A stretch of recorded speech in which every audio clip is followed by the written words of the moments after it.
All right, let's get started then, shall we? Everybody got the agenda? And I sent it to you. Check your, you've got like 3 different emails. I sent it to the Scotsnet one. Hi. And there's about 10 seconds of delay. Usually 20. It's for FCC purposes. Okay. I don't know, that's not. Oh, well, that's lucky you guys today. Hopefully the SEC won't arrest us. Oh, one more mic. Okay, so Get Marina a mic. I think the major thing that I'd like to do today is to... Just pushing it. Press it once, and it'll stay. Okay. The major thing that I want to accomplish today is to look over the draft of the report, and I would like to have a vote on, you know, whether to proceed, how to proceed with sending this report as a, you know, an official recommendation from the Energy Committee to the town of Camden, and to adopt Sagamore Farms as the most, I don't know what the best option. Yeah, and if you look at the table 1, so these are Where am I finding the report? You should have gotten an email. Okay, so it's not on. It's actually it's a Google Doc, and so you got an invitation. Okay. And you can make comments right in real time if you like on the Google Doc. So this is a result of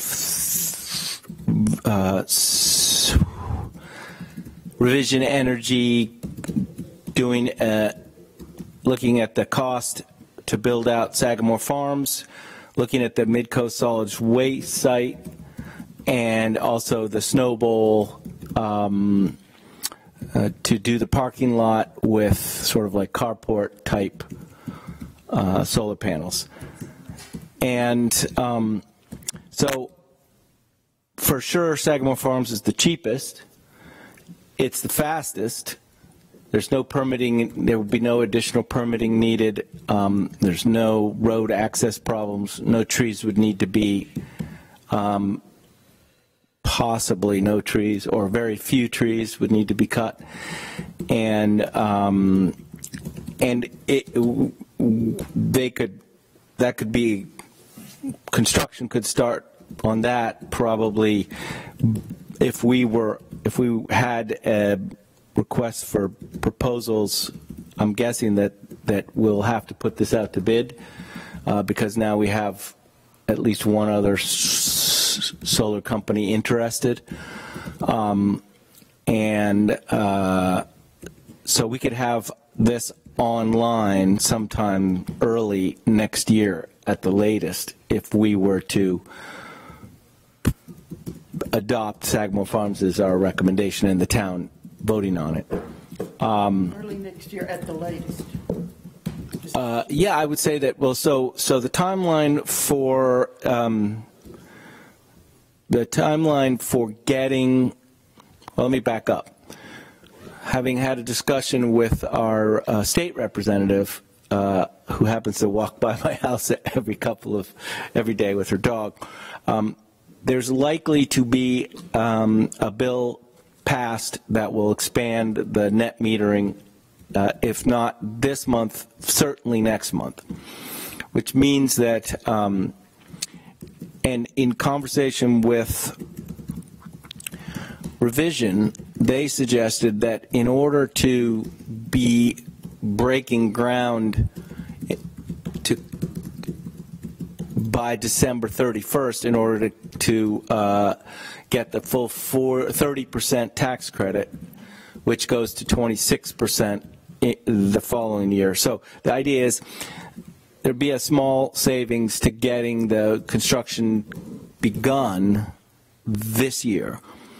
And in order to be on their construction docket for this year, we would have to probably sign some agreement in April with them. So it's going to be pretty, we need to be moving, all the parts and pieces need to be moving forward as quickly as possible if we want it to be on their docket before the end of the year. Now, if we don't make it by the end of the year, from a cost perspective, we take a 4% hit, which over the course of the life of the panels is not that big of a deal. I mean, it's a 4% hit of the 30% tax credit. So it's That's 4 percentage points of the 30% tax. That's right. Yeah. Okay. So looking at the other options, Midcoast Solid Waste is, a large site that is the difficulties around Midcoast Solid Waste involve wetland permitting and access and tree clearing and likely drainage issues. So I think that's why their cost per kilowatt hour is, basically 1.5 times what the Sagamore Farms site would be. So there's a cost, there's an actual cost to be paid up front, and there is likely much longer time horizons to get that working. That being said, certainly not a site that you would say, oh, in the future that definitely could be a developable site as needed. The Snowball is somewhat more expensive than the the Sagamore Farms. About the same as the Midcoast Solid Waste site at 14 to 16 cents a kilowatt hour. So again, 1.5 times. Be a larger array, could put more panels there, and so the question is, how would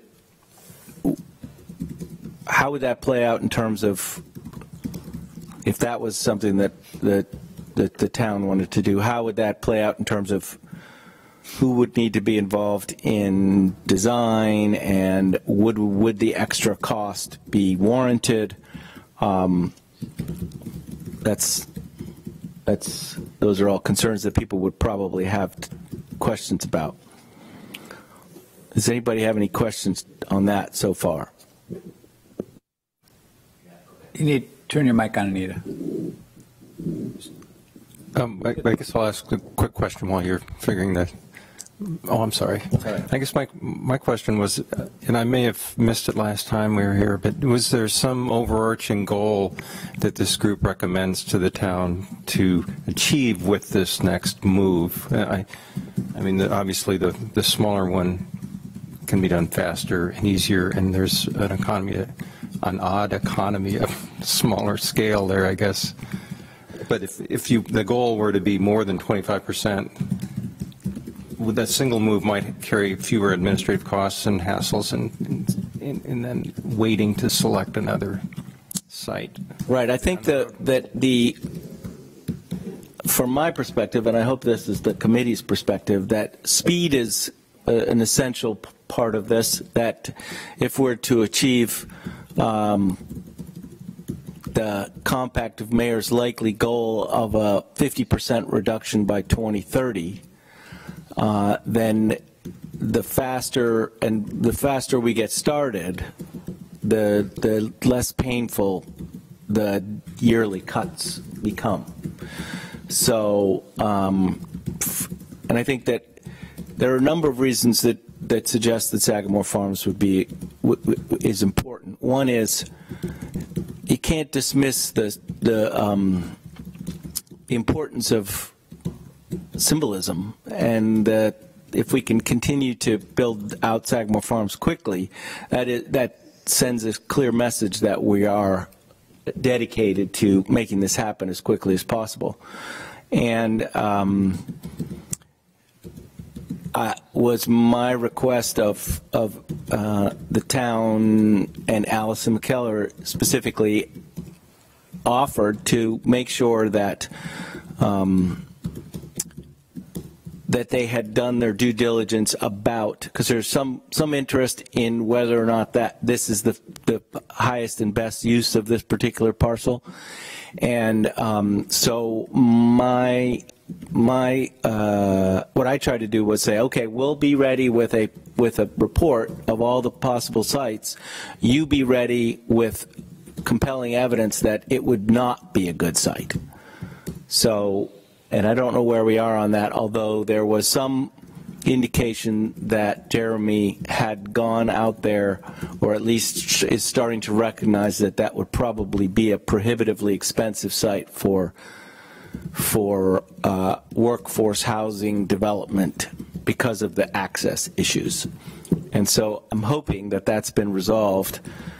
I can say it hasn't yet. He and I have plans to go out there. We just haven't been able to do it yet, and walk it and look at it and get more balance. And I think, you know, maybe bring some of the other people out there. Well, there is a subgroup at CDAC that we're tasked to having a conversation about Sagamore. I was not able to attend the first meeting, but I will follow up with him. And I'll be in Los Angeles for a week starting Wednesday when I get back. He and I just spoke.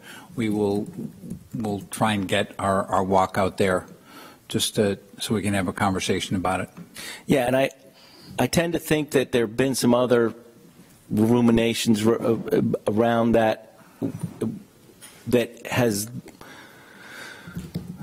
according to our meeting with Allison and Taylor and Audra on the 15th of March with the students, that effectively, in principle, there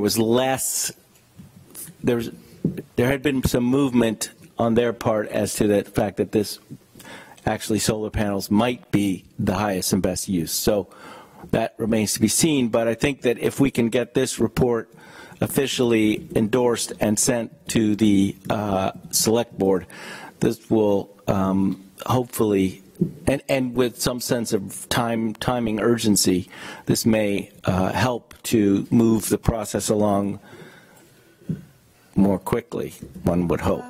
I have a question.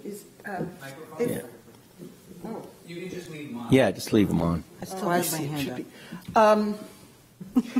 If I understood you correctly, you said that in order to get on the list for Revision Energy to do this year, we would need to have signed a contract with them or somebody, presumably similar with other contractors, by the end of April? That's correct. Is it really feasible to think in terms of putting out a solicitation? It will not. It can't happen by the end of April. That's what I would thought. It cannot. There's, it still needs to go to the select board. Audra will be out of town for 4 weeks. I guess the beginning of April, she'll be visiting her former home in Australia. So she will be gone. So the fact getting it all done by April, we can't move that fast. Well, I think that there, when a company says probably you'd need to do it by April, that basically says June to me. In my head, I'm thinking if we can have it by June, especially if we put it out to 2 different companies who are interested in making it happen. I think that makes more sense. Yeah. Perhaps. But I do want to make sure that we continue to emphasize that, a streamlined process is important, because we don't want this dragging on for a number of reasons. One is because we lose the cost benefit of the 30 to 26%, but also because it's important to me, because every minute that we're not generating our own renewable energy is kind of a bit of a crime against the next generation. So the speed is important. One thing I was tasked that Audra asked me to make sure that everybody here knew is the town has the deal that they have with CMP is that all of our energy comes from green energy. That's not correct. I followed up on that. That's not correct. Same. Yeah. That's what she believes, and she told me again today because I said I was coming to the meeting. So if that's not the case. Anna could speak to that, but first, Anita, you had something to say. Yeah, thank you. So I think one question I had was how much of the project needs to be completed in order to qualify for the full 30% rebate by the end of December. What? Not much. Not much. Contract, broken ground. Side contract and some sort of broken ground, I think. Really? Just initiation of the construction, which could be pretty straightforward. I think so. I think there's wiggle room for because first of all, we have to have the state legislation in place. Then we have to do, bids. Then we would have to do a special town meeting but I mean, if something was signed, let's say if we had something signed hard to say, but I'm saying that we could probably make it happen if we were on it and moving ahead quickly. Does CDAC understand our time sensitivity with regard to walking the ground and talking about other uses and what you were talking about? I haven't had a conversation with it didn't come up in the meeting today. We were talking about. I mean, is there understanding that we're that's why we feel a little bit of an urgency with regard to saving the town money in the long run? I'm not as worried about CDEC. It's as I am about making sure the rest of the select board understands the situation, because that's where the decision will come from, not from CDEC. And one of the things that the select board asked for very clearly was this report. So we've now got the report. They also want the input from the other organizations or entities that are looking at other uses for the land. Isn't that a big consideration? It is, and so Jeremy's the one that's keen on that, and like I said, he and I are going to go out and look at the site. And I was not here for the CDAC subgroup, and I was not here if it came up. I missed the first few minutes of the meeting today, so if it came up today, I'm not aware of it. And you're leaving again? I leave Wednesday morning. I'll be gone for 8 days. Is this something that can be discussed by the relevant entities in a timely way? As soon as they get back. I mean, there's CDAC won't meet again until the middle of April, and they're tasked with another situation right now that is ahead of the Sagamore Farms thing. I'll deal with Jeremy as soon as I get back. The select board members have been waiting to see the report from Pete. I will see. I have breakfast with Taylor tomorrow, and I will discuss it with him tomorrow. So ideally what we would do is spend a little time looking this over, tightening it up, anything that, things that you see, so we could have this go out tomorrow or as soon as possible to, officially from the committee as, here's the report, here's our recommendation. And to emphasize in writing how important the alacrity is. Okay. I mean, I hesitate a minute, but I would just say that I support moving fast for plenty of reasons that you gave, and that it's just generally important to move on these things. I would say from a cost basis, now I don't know to what this tax credit applies or exactly how it works, but I do know that there are lots of reasons that the cost of solar panels and installations is likely to be cheaper next year than this year. I mean, one, they're just falling. Two, the tariffs are drop. Will on Chinese imported panels will drop again sharply next year. It's already down this year from last year, and it's down further next year. So The one grounds on which I would not say that there's a terrible rush, frankly, is cost. Everything else I'm good with, and I'm prepared to vote for this, et cetera. But I just think somehow that needs to be factored in. There's not very many times you're going to save a whole lot of money by moving faster rather than slower on solar. I mean, the cost is just falling too fast. So the thing to keep in mind about that is the cost of the panels is actually a small percentage of the total cost of the project. The main cost of the project, honestly, is the ground mounting and the three-phase power. You got to get three-phase power in there, and then you've got to build a fence around. You've got to build a locked fence around the entire thing. So those are likely to be Is this cost in the chart, the full cost including that's the full cost. And so is the drop in rebate a 5 or 4% drop to next year? It would be a 4% drop in 30, so it would be 4% of 30%. So in other words, No, it would be from 30 to Percentage points. 26. Yeah. It would be 4% of the entire project. Of the entire 4% project. of the entire project. You're right. It's 4 percentage points. So 5% is no, 35,000. because so you get now you get a 30% tax credit, correct? Next, Yeah. it's 26%. 26%, Right. so it's 4%. No, on the that's entire thing. yes, but it's that's right, 4% of the entire project. You're right. So, Point drop in the tax And credit. I have to add, I think one of the things that Pete Something like mentioned, that, I think roughly. that we have to look at long-term behind just a little bit of money is there is a time urgency. You know, it goes back to the global covenant layers. We've got 11 years to turn, and we want to be to turn back the clock on temperatures and such like that. And that's one of the important things we need to look at. We need to look at that long term and what Pete said, the message it sends out there about the town, which I think is important, and what we're doing for humanity. And sometimes you have to look beyond short-term costs.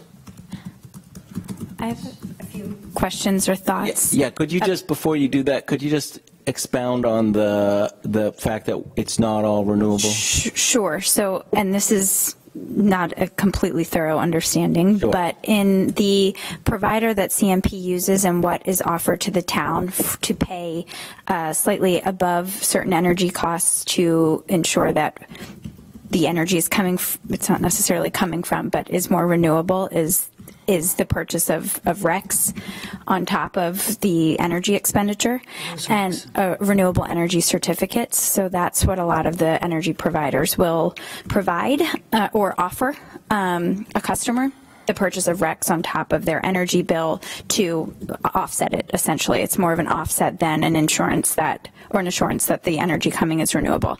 The company that they're using and the RECs that are being purchased through CMP are from a group in the Midwest, and they are not guaranteed what we would, the classification is done state by state through regulation, and Maine doesn't have a really strong classification system or requirement because there aren't the provisional standards in Maine aren't as high as in some other states. But what we do know from the RECs that are being purchased through that Midwestern company is that they are not using Massachusetts standards, what would all be classified as Class 1 new RECs, which are from newer developments in wind or solar.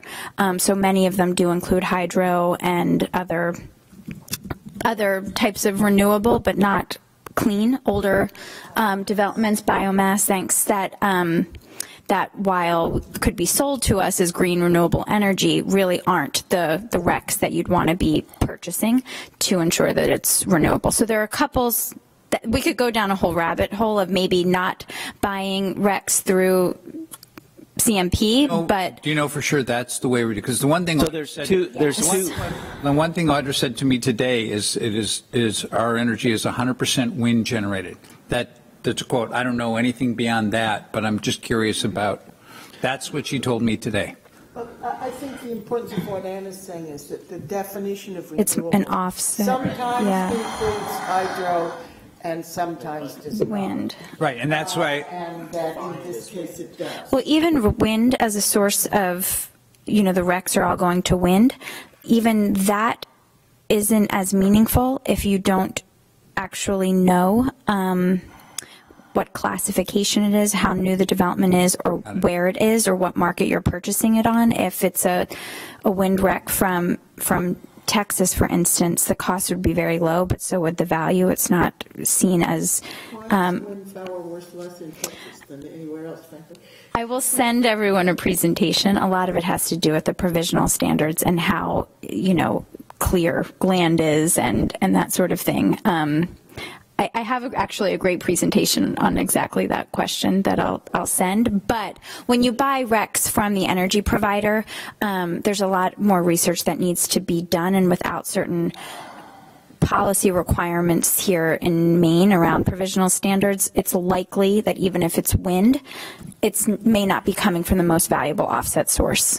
That makes sense. I think that the real key and the real important thing here is we get it replaced, no matter where it comes from. Right. That's the important part. Yeah. But so I will send that presentation. I did a lot of work with a group in Massachusetts on the REC system, and New England Wind Fund that's housed in Massachusetts, that they can explain this issue a lot better than I can, but I'll get their permission and pass that around tomorrow.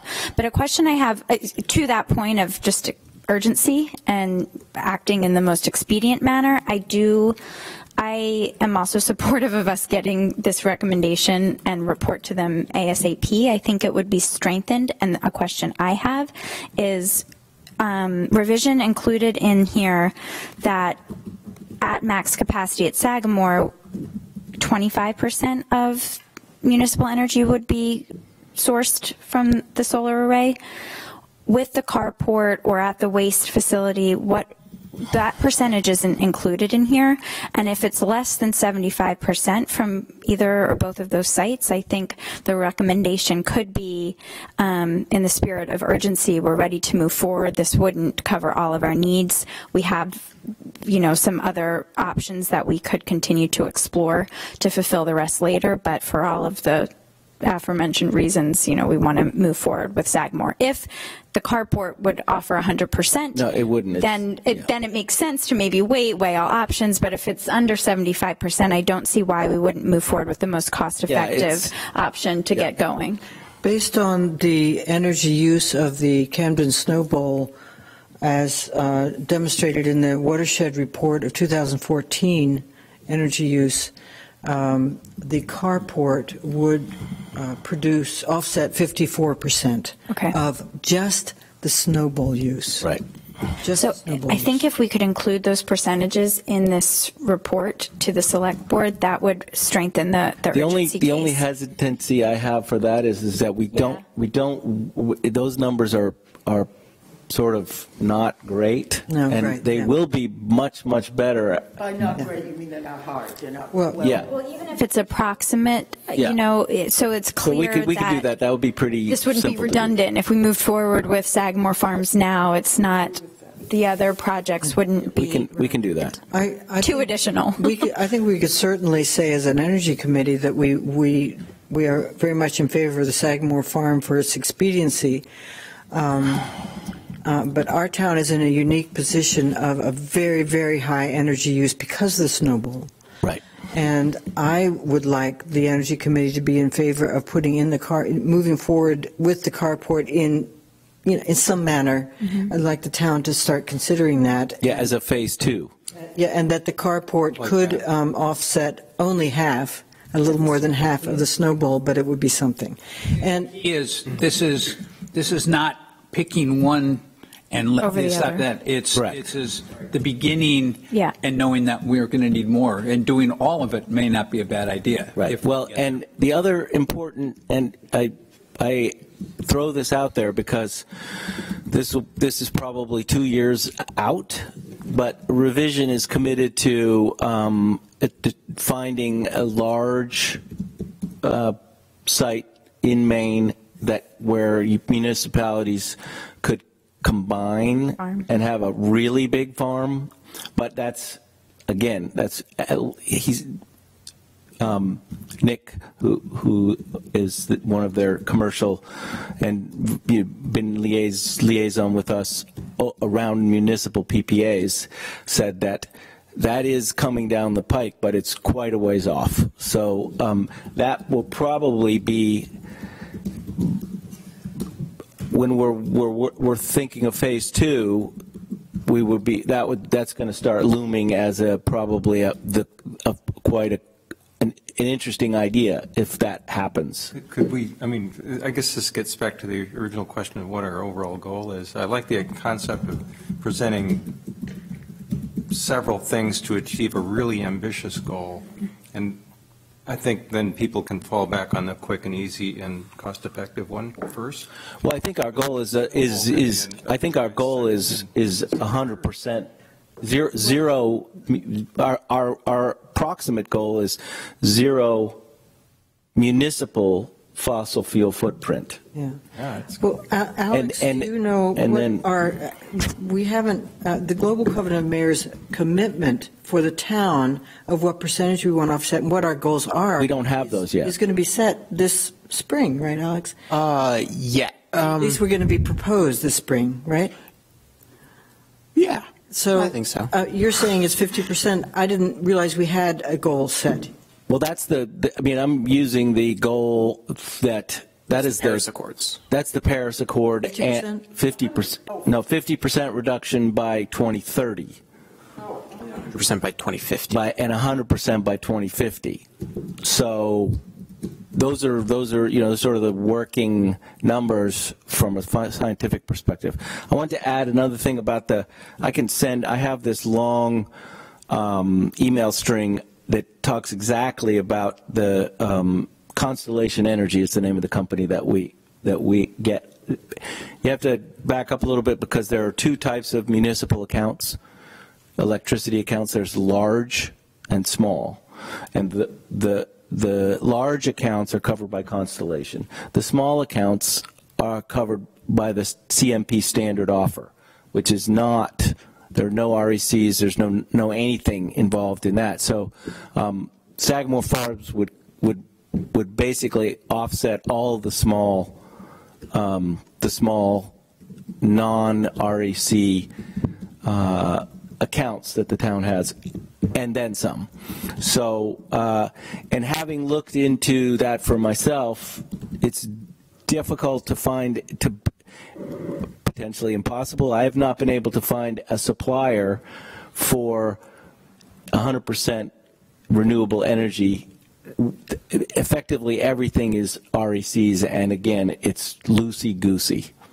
I think that would be a good point to make in the select board pitch. I think another point in favor of Sagamore Farm is the other two sites, if you look from a climate resiliency standpoint, have more challenges that we would need to think and talk through. If you're talking wetlands and you're talking increased heavy intense precipitation, say no more. And we all know from the Snow Bowl, you have a mountain worth of runoff, ending up there. So the water management issues for more frequent intense precipitation events are both going to take more engineering in those two scenarios. Sagamore Farm, not so much. And also, the mid-coast waste, if you have to take trees down, that's not exactly a good, effective energy plan. Although northern trees don't contribute very much in terms of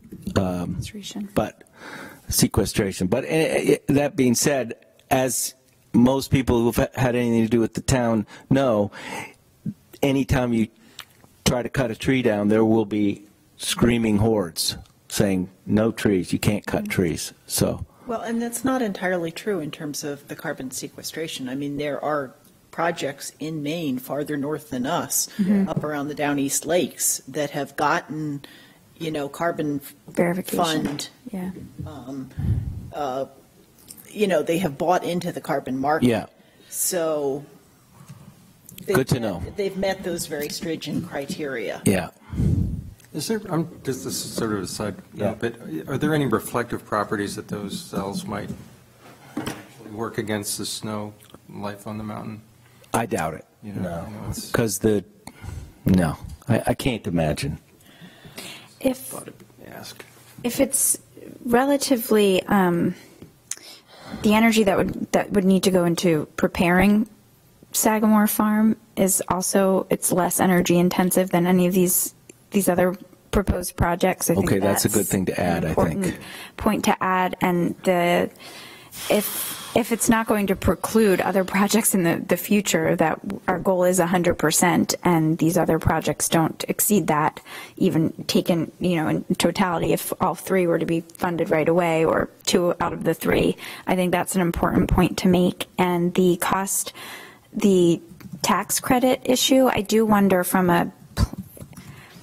in this proposal or recommendation from the Energy Committee, if we could highly encourage the town to include in any RFP or, proposals coming in from providers, that they would be able to meet a December 31 timeline for breaking ground, that could be put into a proposal. Not that we would have that authority in the RFP process, but I think that could also. I thought you were saying you would have it in the. Or that we would recommend to the town that's Okay. included for the additional 4% cost savings. I think that could also, while not the only argument, kind of bolster the urgency argument. Is fencing required with this expansion when we don't have that now? So from what I understand is it's primarily a cost reason, that the cost of building those little, if you looked at the back of them, each one of them has a little cage around the inverters, the micro inverters, or whatever, the back of the panels are encased in wire mesh so that you can't get your hands up in there. And they believe that it would be quite a bit cheaper just to build the fence. And You mean then encase them instead of encasing? instead of encasing them for safety reasons. And I just don't think it's a great idea to have all those panels, for people to climb around on. It just doesn't make sense to me. I think a fence is probably a good idea. Well, what Adds to the expense. if a moose jumped through your solar field? Would that be a bad thing? I'm just. You wouldn't be able to get up on the panels or get to the wires. You wouldn't. Okay. Have you been over there, Sarah? I haven't seen how tall they are. No, I haven't. The lowest part of the panel's about, 3.5 feet off the ground? Moose are big. Taller than that. Yeah. Yes, they are, but they wouldn't be climbing on them. They couldn't knock it down. Okay. I just thought it was a reason to have a fence. They wouldn't care to knock them down. I thought maybe that was why. And the best part about it is that the fence would keep the sheep in, and the sheep would keep the weeds down. Sheep are good. So, Sheep. so I'm writing notes here. So cheapest and quickest option, no permitting necessary, energy cost and land preparation is lowest in terms of embodied energy, and we recommend stipulating, beginning construction. We've got the access, To we've got the get. three-phase power. We have to the three-phase power has to come. Prepared for it. It's Prepared for it. There's a big enough conduit, etc. Yeah, it's prepped for that. Prepped for that. So, yes. so all the prep has been, it's further along than any other place could be at this point. Yes, absolutely. I don't think any of the other proposals will happen anytime close to when we could do this done. The timing is Right. is important too. The Yes. timing for the other ones is a couple of years away, I would at guess. least. So That much. Okay. Yeah. The 4%, I can't remember whether I mentioned this, intended to, but the 4% of that $705,000 cost would be $28,000. So that's what we're basically losing if this goes to 2020, which is not the end of the world, especially if there's a reduction in some sort. Costs are fixed. Well, actually, I looked up the cost of installing solar, and it's mostly leveled off a bit, dropping. It's still dropping, but not by 4%. My understanding was that the panels have been going down over the years, but the cost of installing has been going up. That would make sense in the sense of, labor costs. All right, so what I would like to do is I can do a second round, but what I really want to do is get us to vote, say yes, we all are in favor of Sagamore Farms, and here's why, and this report, we're in favor of submitting the report to the town. So does anybody want to second that? I second it. Could you state that one more time? Okay, sure. We're going to have a motion. The motion is the Energy Committee recommends to the Select Board that Sagamore Farms be expanded as the most expeditious and cheapest option in front of us. Something like that. How's that? Option available? Yeah. And furthermore, we see speed is of the essence. Mm-hmm. And do you want the motion to include the idea that we should Continue to explore the other. Well, two things, I guess, that have been brought up as potential. One is that the request for proposal should include a December 31st. I don't necessarily think that needs to be in. But I think it should be in your. I don't think so. This is just to get the report in. Yeah. So basically, this motion is to vote on. We agree that Sagamore Farms is the one we're doing, or the one we suggest, and that we are agreeing to send this report on. Yeah, I think we need to keep it simple, and then we can have it. Consideration post haste. Yes. Well, I'll second it. Okay. All in favor? Okay. That sounds good. All right. So can we move on to agenda item number 2? Since we have 12 minutes. So agenda item number 2 is, has anybody done know anything more about the streetlight project? I have not. I've been away. I just got back last night. I noticed a little thread. editorial. Is that, Yes. and I thought we talked about that a couple of meetings ago, very early. But they were concerned that the wavelengths of the blue lights were going to be detrimental to sleep cycles, and maybe you can fill in the rest of this. But No, I just read the thread. Though it wasn't considered, but I thought it had been. So they're 3,000 Kelvin lights is what they're putting in. There's no way to, so the way that LEDs work is that there are 2 peaks. There's a peak in the blue and then a peak in the red. And what they do to change the color temperature is to filter the blue light as much as possible. But it just means that you drop the amount of blue light emitted down. You can't eliminate the blue light, which does have ramifications for wildlife primarily. And so that is a concern that across the board people have had with LED replacement. But generally speaking, what people have said is, okay, well, the reduction in fossil fuel footprint is far outweighs the detrimental aspects of the blue light. I mean, the climate change impact on wildlife is likely to be much greater than the blue light impact on wildlife. I think that there was a woman that was making this point. She was saying that the light was coming through the window, affecting her sleep, and that there were alternative technologies, I think, that might be considered. More importantly, though, I wondered if there was a response or something so that someone that was knowledgeable might be able to respond and put that in an editorial. Do you think that we didn't respond by editorial? We responded directly to her, Marina And I actually sent a letter to her. That's Or to no Allison. use particularly, is it? Excuse me?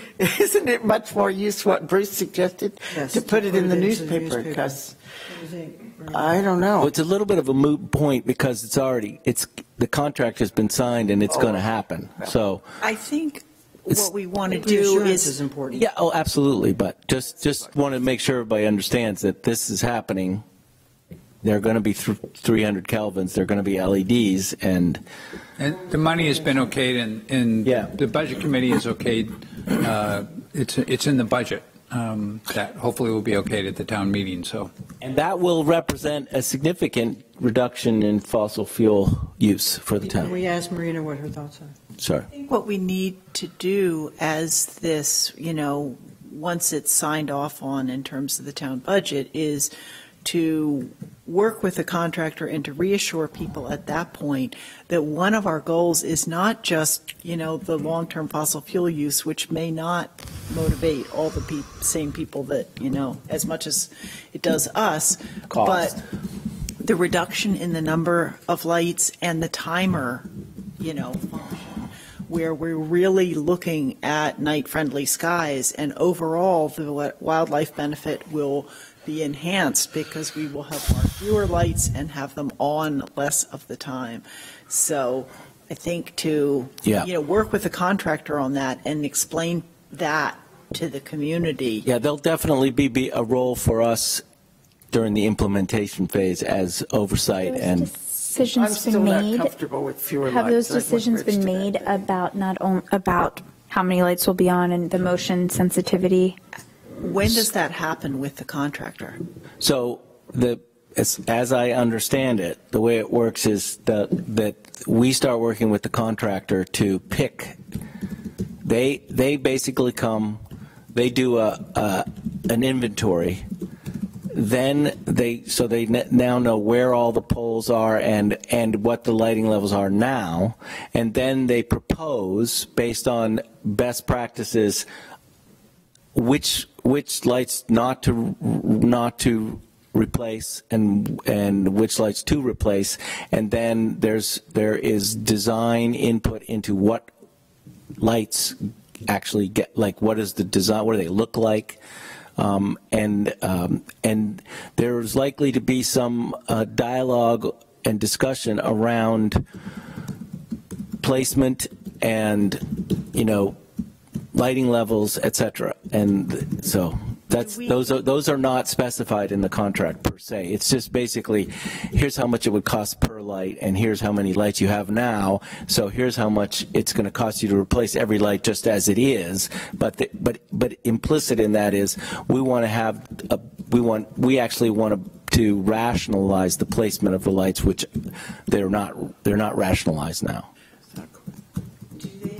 Have they already provided what their best practices criteria are for making that initial recommendation? I don't know.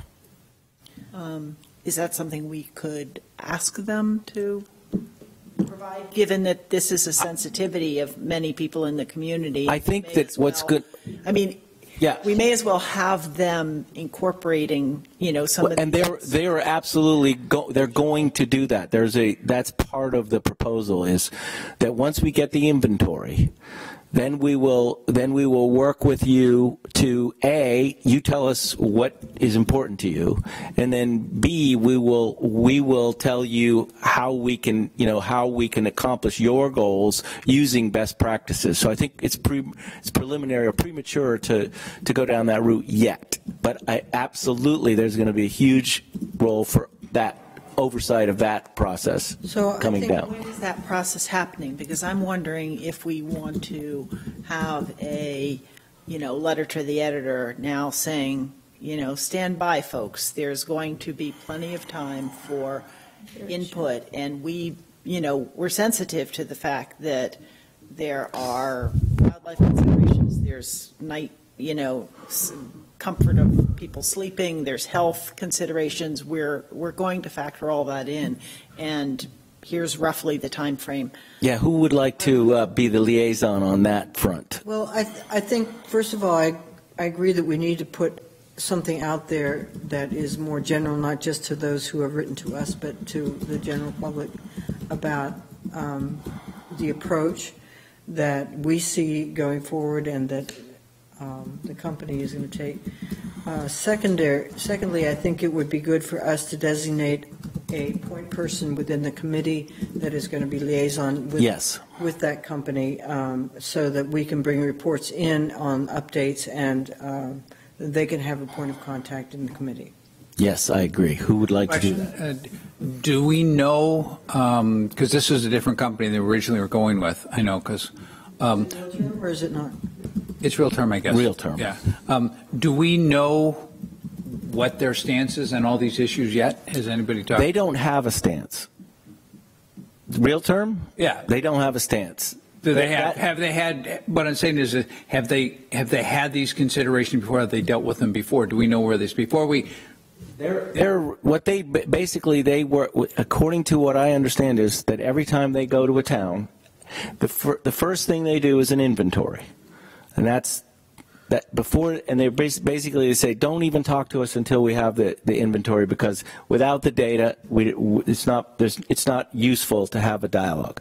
As soon as we have the dialogue, we will come to you and say, okay, now we know where all your lights are. And now we want to hear from you as to what are your priorities in terms of what do you want out of your lighting? How do you, in terms of, do you want there to be pedestrian lighting from here to there? What is it that your goals are? And then we will then take your goals, we will design the lighting program according to what it is that you want, and using the best practices for. The question I have is, I understand that, but we don't know if they've dealt with these specific situations that Marina just, we don't know if that's a. Have some of the communities that they've worked with to date had the goal of night-friendly skies and? I don't know. So I think they're all fully cut. They're also all fully cut off. They're fully cut off. Before we start putting information out there, we need more information from the company. Have they dealt with these situations, these particular things that we're concerned about? So we know what we need to do before we start saying we're going to do this and that. Right. I think that they're, like I said, they've done dozens of New England municipalities. Well, I think in order to pursue these questions, we need a liaison. We need a liaison. I'm happy to do it unless somebody else wants to do it. Okay, unanimously accepted Anita's gracious offer to be the liaison. Okay, so I'd like. Can we move on, because we're running out of time here? Let's make sure we know what questions we want right away from the company, or I'll just take notes from what I heard in this discussion. Yeah, I think that's the thing. Is just the first thing to do is to get up to speed on where are we, what part of the part of the process, what step of the process are we at, and what are the steps going forward? When is the input going to be needed, etc.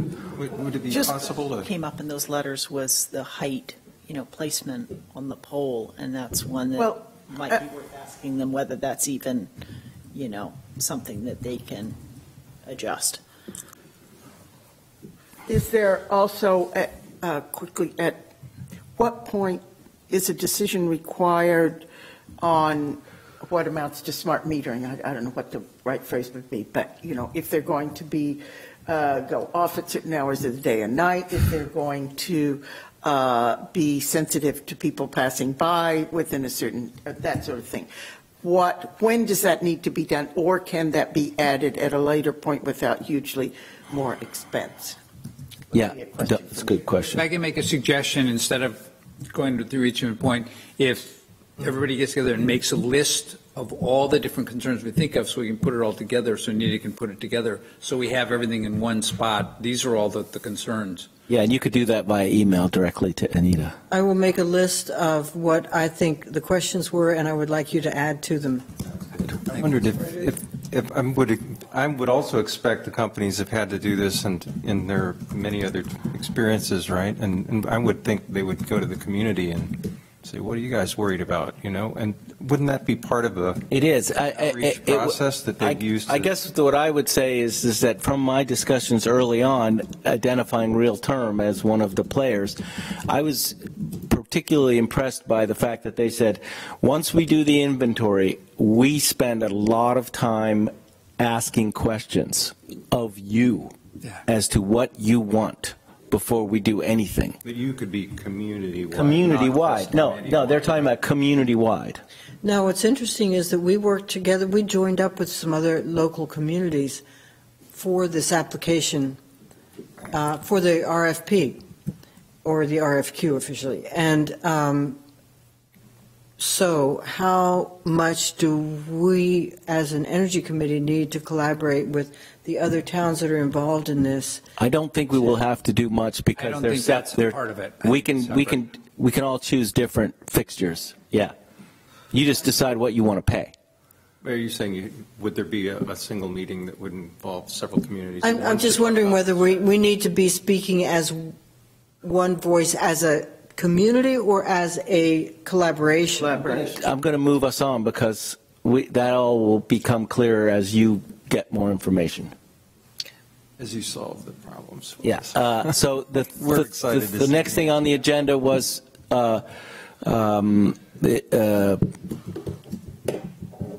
grid, electric car chargers. Did anybody do any work on that? Car charging, town, municipal-owned car, I thought you didn't want any more at this time. I did it the time before, but I didn't add to it because I thought I was told you didn't want any more. Anything more you want, tell me what it is and I'll work on it. Okay, good. That was. The more we know about, the more, because we are taking over the parking lot. We made the deal for the parking lot up on Knowlton Street. There's still constant talk about the redevelopment of the Mechanic Street parking lot, and that's postponed a little bit. So just, something we'd like to move forward is how do we proceed? What's the best way to proceed? And I think there was wasn't there an energy efficiency main or something involved in? I'd just like to know, what do we recommend? Where do we put them? How do we put them? When do we put them? So you're looking for some sort of a roadmap, for strategic roadmap? Yeah, I'm looking for. I thought the idea was that we first wanted to have a conversation with Audra before we move forward in any way, or when. I just want to know. It's sort of like the report that Pete just did about here's our options for the different solar sites. What are our options to put in? I don't know that anybody in town has spent any time. We know we want to put them in, but we don't know. We don't have any options in front of us. So basically, a report, much like the solar one. What? Well, a lot of the questions would be about how powerful it is and how how fast you could charge the car, and the efficiency. The ones that renewable What are our options? What are our options? Yeah. So I think would you be willing to spend a little bit, or that's not? Yes, I'll try to figure. I mean, I think if we had some very basic, like, here is a potential roadmap. These are the questions that need to be answered. These are the potential. I mean, it may take some me asking some questions of efficiency main, because absolutely. It's not clear. Yeah, it's not a race at this point. Effectively, we're looking for so it's okay if I preliminary call up roadmap or email efficiency main and say, absolutely. On the part of the committee, I'm asking you these questions. Yes. Okay, fine. I can do that then. Part of it might be to kind of develop a wish list of what the ideal here would be, the ideal locations and, speeds at the different locations, because the landscape's changing really quickly at the state level. And with money, $5 million freed up to push this process along a lot faster, the state may be coming, to communities and saying, okay, we're prepared to help you out. What do you want? And it would be great if we can say, we've already mapped all out, here's our top priorities, here's where we most need. Volkswagen money, already a separate pile from the $5 million, by the way, but other Volkswagen money that's there, that Efficiency Maine is managing. And we're on the list as being a preferred town for them. Oh, really? Now, as a location they've got a list spread out around the state. So for the next meeting, maybe you could prepare a little something for us. Okay. Whatever you can, just sort of really preliminary, like. Just to start the discussion. Yeah, that would be helpful. Because then we might want to take it around to others, like CDAC and get feedback. So then we have other, but we've passed our time, so let's keep it short if we can. I didn't hear you ask if the minutes were adopted. The minutes went around as an email. Everybody saw those and was invited to comment in the body of the email text and respond. I got none, so we're going to say that they were tacitly approved. They were great. We can even Approved. Okay. I would just like to bring up for a future date that we consider other transportation-linked transportation-related initiatives that we might be in favor of that would have to, and that, from my perspective, I would say they should have to do with encouraging walking and bicycling in the town, and even maybe bicycle paths in a few places, and perhaps some a small number of publicly owned, bicycles that, what's the phrase I'm looking for? Bike sharing and that kind of thing. The transportation is an enormous part of the puzzle, which we have not looked at all, and that we should just start looking at it. It's obvious that we need. I mentioned in different meetings, as much years, I always thought it would be a great idea to have a bike sharing rack in Camden, bike sharing rack in Rockport, just as a place where you could, like they do in Cambridge or any of those other Boston, right. Such like that. I thought that would be a great idea. 2 or 3, yeah. All right, well, that's interesting. Everybody, let's put our thinking caps on. And I will send around what I would consider the final report to you all and in the next day. And if you can just look at it and say yay or nay, and then we'll ship it off and get this ball rolling. That on the agenda, the police cruiser? The police cruiser. I can talk about that. The budget, again, for the police cruiser, for a hybrid police cruiser was okayed in the budget meetings. It'll still have to go to final vote. And the plan is that because they're brand new, the chief is willing to, wants to get one. He needs. One what? A hybrid police cruiser. But he's talking about a hybrid SUV. Right. Which is, I think, egregious. But I have to say from experience, it's not. I think it's necessary for, and I have a lot of experience in that world. We can talk about that at a different time. But his plan is to, the next vehicle to be replaced is the vehicle he uses as a chief. He'll bring it in because it's a new vehicle, first year of operation, bring it in, test it, and then it'll move up to be a cruiser as long as it passes all the tests that they have to do. That's the size of the cruiser is a whole nother conversation that we can have, but we don't want to have that here. So what is the question that we wanted to discuss at the Energy Committee? The question that I wanted to, and we can bring this up next, is when we have this opportunity to cut the fuel needs of the town, which is going to be part of what we're going to be having to do, this is an opportunity to, instead of getting a hybrid SUV for the chief, we could get a hybrid that has, excellent gas mileage for the chief, who doesn't probably need, he's using it for transportation, not for. Again, But I hear what you're saying is that he's testing it so it can move up. I understand. A cruiser. And what about plug-in hybrid? Could we get plug-in hybrid instead of flat hybrid? Plug-in hybrid doesn't work because of I had a conversation with him about that. It doesn't work simply because the availability is dependent. If they need to be plugged in and there's an ability, it can take it offline. It's not. So with that, they use those in city. They use them for detective cars, for other cars, but because we don't have separate cars, it's not a use that can be used full time, which is what they need. It doesn't fit a town which has a small. So could we then say, okay, I think I understand that this is going to become a cruiser if all goes well? Yes, exactly. So that means that then in a year's time or whatever, he will need a new car. And at that time, we could advocate for a smaller. I don't think he'd have a problem with that. Okay. It's just a matter of all-wheel drive. So what are the options for smaller all-wheel drive hybrids? Do we know? Do you know what kind of SUV he's getting? Because I know there's a variety of four-wheel drive. Ford is the one that's making, the police vehicles have, you can't just buy a general car and outfit it. Police vehicles have special needs, special outfitting, so you have to buy a vehicle prepared for it. And Ford is the one making the hybrid SUV right now. So that's the model he's going to test. It's the first one available.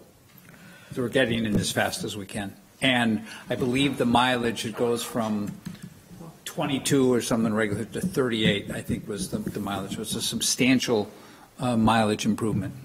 And when I think about it, the fact that a lot of police vehicles are used when they're idling, and then you go to the electric battery, it can be even a more substantial exhaust savings than a normal car. Is part of the next round on the watershed analysis to get a breakout of the mileage for various vehicles? I mean, we may not want to belabor this kind of question if we really find out that our snow plows and, are really the problem, or, the school buses or whatever it is. I mean, we need to sort of have a better comparison among the most of vehicles. This round is going to be spent putting more time into the inventory, because it was a preliminary report, but it's not all there. There's a bit more estimation than we would like, and there's definitely more details that we could focus in on, and so that's what I'm going to be focusing on getting. And is the town gathering the data that we need at this point, or do we need as a committee to be, talking with the various departments and saying we really need you to tracking, mileage on these various vehicles so that we have a better handle on that? I'm not sure. That would be something that you guys could find out. I'm actually meeting with the person who's leading this. I'm meeting with Janet tomorrow, so once I meet with her, I'll know exactly what information she's getting from the town, because she's been talking with the town a lot. So, also, will you be looking at once again where we need to focus our energies first?